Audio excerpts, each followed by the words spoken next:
Hey everybody, what's going on? So today we're going to be doing my second unboxing and tool review that I've done on this channel so far. Y'all might have remembered if you saw the ESOP video.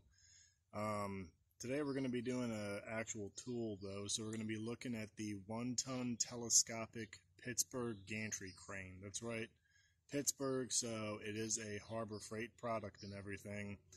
I know when that store Harbor Freight gets brought up, you know, there's a lot of thoughts that go through people's head about that and everything. Obviously, I'm a huge Milwaukee fan. Most of my power tools and everything are all Milwaukee, but I'm no stranger to Harbor Freight, and you know, I've used some of their stuff lightly. I've used other parts of it very, very hard over the years, and I've honestly never had a failure from one of their tools before. So I'm not quite sure where the extreme negative stigma comes from. Granted, I know they are not the same quality as DeWalt, Milwaukee, obviously Snap-on, and this, that, and the other, but I know there's some other people on YouTube who's done like more in-depth reviews about it, but at the end of the day, the material, the steel, all that stuff that makes up those other tool brands and that make up Harbor Freight tools, they all come from China. Some of them come from even the same factories in there and everything. So there's really not much to, you know, cry and complain about, in my opinion anyways, unless you're a professional contractor who's beating the crap out of your stuff 10 hours a day. But we're not going to be doing that with this crane. It's going to be pretty much used to lift a Bobcat welder, which is 500 pounds. Crane obviously is a 1-ton capacity, so that should be easy butter, no problem. Yeah, but I've got it all here, loaded up in the truck and strapped down. I'll show you guys here in a second, and then I'm going to do a quick unboxing, just kind of show you guys what it looks like when it comes. And I've also got the trolley and the chain hoist that we're going to be putting on, and we're actually going to lift the welder out of the truck and everything today. So I'll show you guys right out of the box, assembled, and it will lift 500 pounds. But, yeah, it's about $850 for the crane itself and everything. Push trolley and the chain hoist, that runs you about another $150 or so. Compare it to a lot of other gantry cranes that I've seen out there for 1 ton that, you know, you're talking $1,500, $2,000. I've even seen $3,000 setup and everything. So you really can't beat it, in my opinion. But also at the same time, when obviously you guys know if you go to Harbor Freight, like the big stuff, the hoists and air compressors and everything are out there on the floor for you to kind of, you know, stick your fingers in them and see them fully assembled and everything. And compared to other gantry cranes I've seen and used in the past, the quality just visually from the Harbor Freight one is not too far off. I mean, it's pretty thick gauge metal. You know, the whole packaging's over 600 pounds when it gets loaded on your truck or trailer and everything. So I really don't see a huge difference at that point, because you're talking about just an I-beam and a bunch of bolts and square tubing. So there's really not a whole lot of variation that you can have in that from one company to another. Steel is steel at the end of the day. But here, let me go ahead and flip the camera around, and we'll get started on this.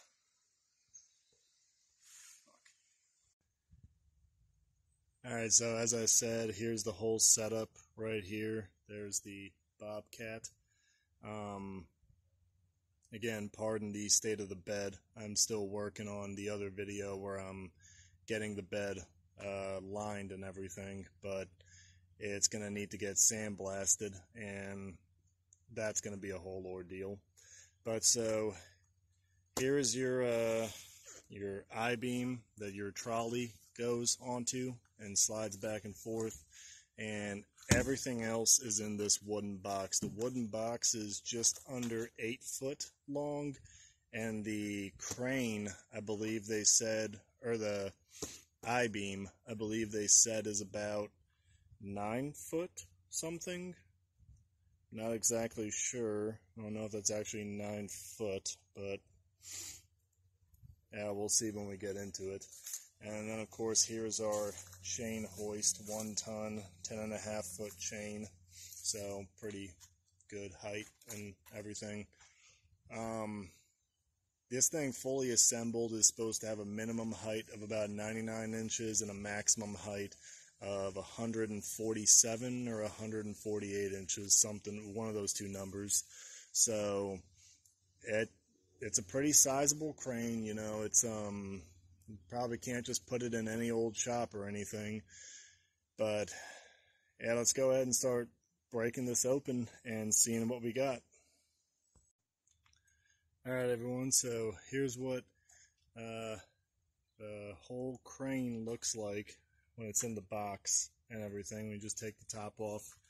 Yeah, you can see it's just kind of all laid up in there. Got like your hardware down in here, casters over here and everything.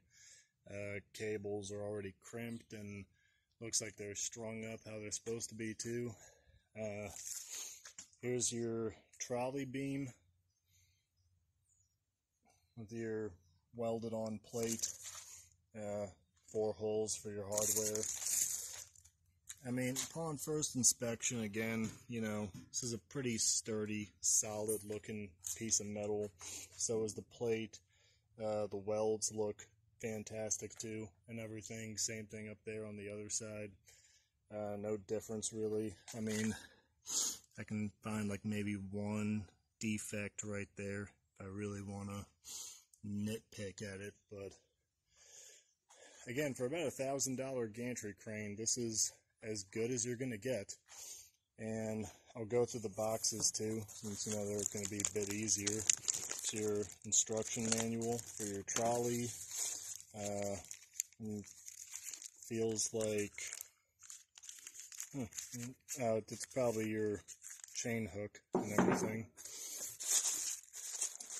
Bubble wrap all up nice in here. Definitely some packing grease on that. And here is the actual trolley itself. Again, pretty sturdy, pretty thick gauge metal. Nothing I could really complain about with this.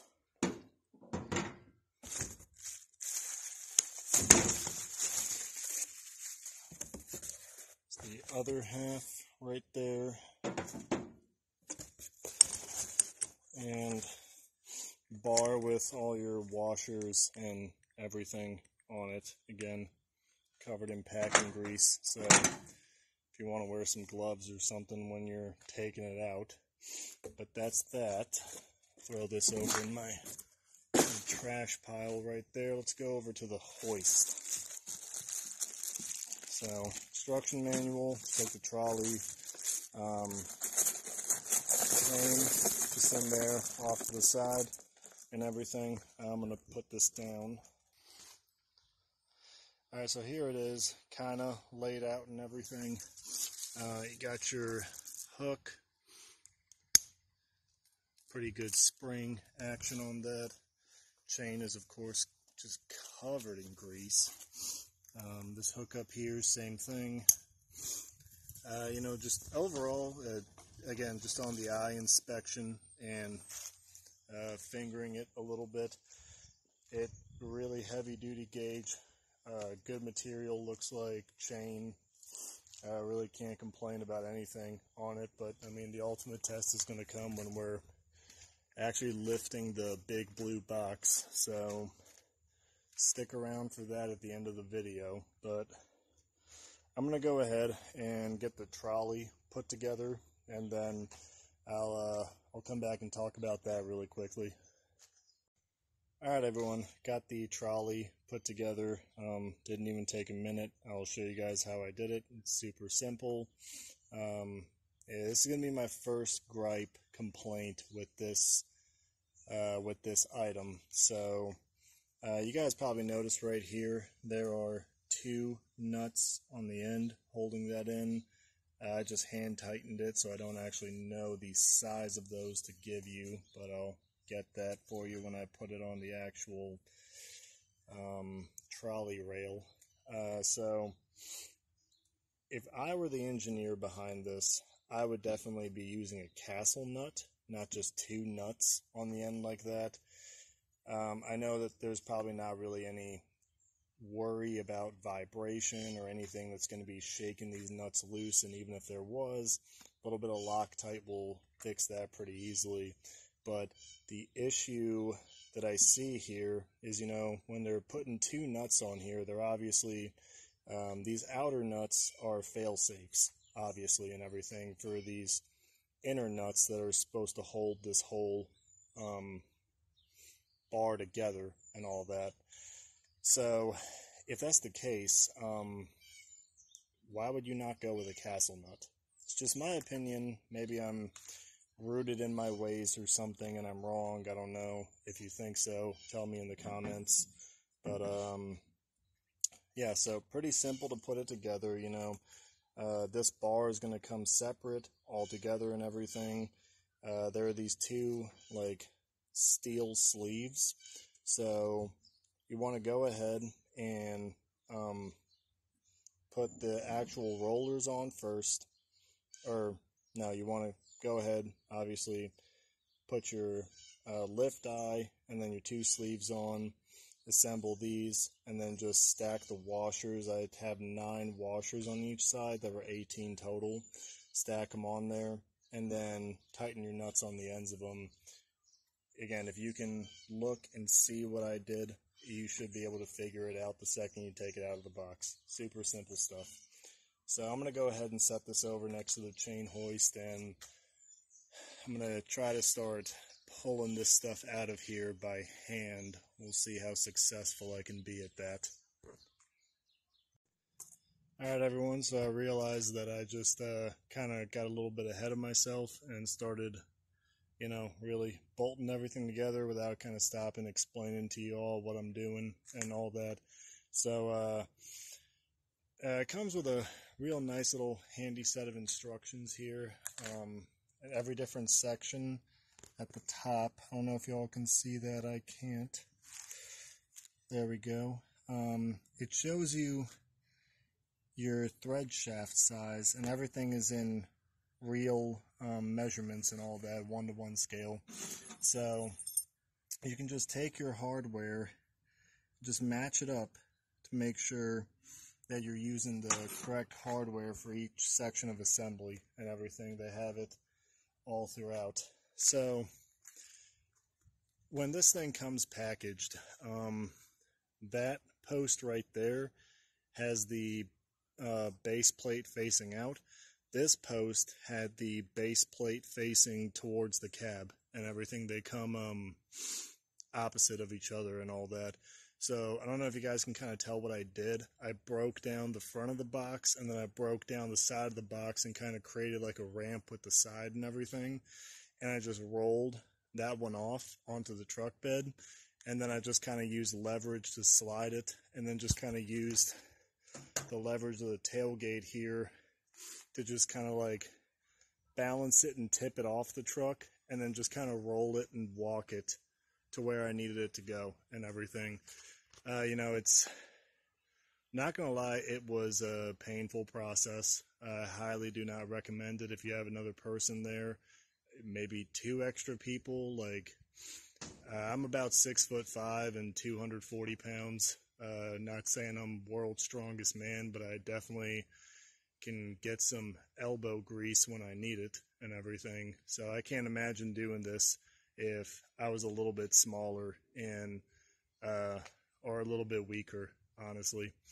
But I had it off. I assembled the first first leg down here with, you see the casters on there and everything. I assembled that on the truck bed and everything. That post was just right over here, just kind of off, but I kind of want it to be up on the truck bed when I try to bolt this in there and everything. So I just, again, walking it back up to the truck, and then just using leverage and momentum and everything. Tip it on one way, lift from the other end. If you're going to be doing stuff like that, really stop and look at like the mechanics of it, look at the physics of it, understand how weight's going to change, how weight's going to shift and everything. Because when you're dealing with stuff this heavy, in an absolute instant, weight can shift, and if you're not prepared for it, you might not be able to stop it. So definitely make sure you know what you're looking at, and you know what you're about to do, and how it's about to affect your work pieces and everything in the general area. Don't just start throwing crap here, there, or wherever. But yeah, so casters was pretty self-explanatory. They just go and they bolt up in there. I know you guys can see the first two. I don't know if you can see the other two way back in there. I don't think so. My phone is not a great camera. But I was using that Milwaukee impact right there and everything. And then the heads, well, see what I'm talking about? The shift of weight. The heads are 5/8, and the actual, no, stop it. Okay, well, heads are 5/8. The actual nuts inside were 17 millimeter. So the impact was able to hit 7 of them, but I forget which wheel it was. One of them I was not able to get the impact on the last one. This bezel or whatever you want to call it got in the way, and it just would not let my my socket in there. So just had to use a 5/8 and a 17 millimeter and just hand tighten it. No big deal, just something to be wary of. Make sure you have both wrenches nearby as well as your impact and everything.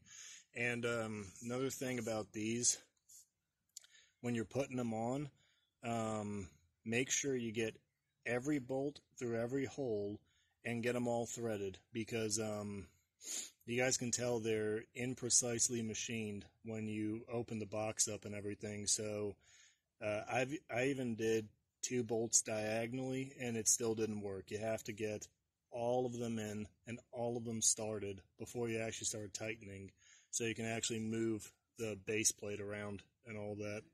But I'm going to go ahead and see what I can do with getting this installed onto the first plate here, and I'll get back with you guys, hopefully. Hey guys, what's going on? So got this finished last night and put together. Again, really sorry I couldn't show more about the process and everything, but it was a process. So last night we were in a hurry to get out of here and all that, so I couldn't film the end of this. I'm doing that right now. I'm just going to do a quick little review about the building process, how we got everything put together, and you know, just a couple other things that I found a little Harbor Freight-ish of this item. So, big ticket item first is these bars on the side here, and as you can tell, that side over there, I haven't got them on yet. I'm going to do that tonight when we get back and everything. But these holes and these little brackets here, obviously they're not precision machined and precision welded, because when I was putting one of these on, 3 of them fit up perfectly fine for bolting. One of these ones on the bottom here, though, I actually had to drill out the hole to make it bigger because the holes did not line up, all 3 of them. So it's just one thing to keep in mind.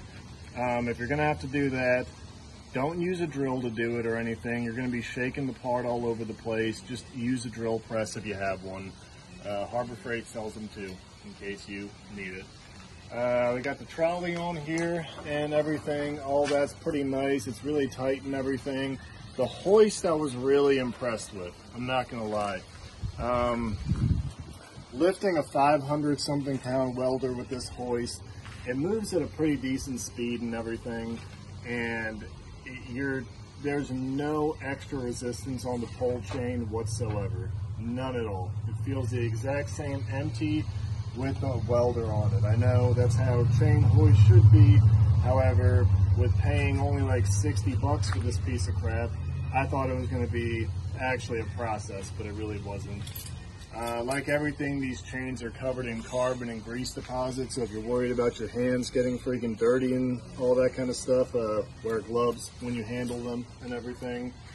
Alright, so as you guys know, I was able to get these done by myself and everything, and again, like I'm saying, if you have a second or third person, use them. It's damn near handle them and everything. Alright, so as you guys know, I was able to get these done by myself and everything. And again, like I'm saying, if you have a second or third person, use them. It's damn near impossible doing it by yourself. But for getting the I-beam on, there was absolutely no way that I was getting it done here in the driveway with just basic hand tools and my own two hands. So, what we did, we got these two beams and we moved them up against the deck. We have one of the beams here, ratchet strapped to this pole, and we had another deck on the other side with my friend holding it when he came down. We took the I-beam and we put the I-beam up on this beam of the deck, and we raised up one of these to account for the grade in the driveway and everything, make sure everything was level.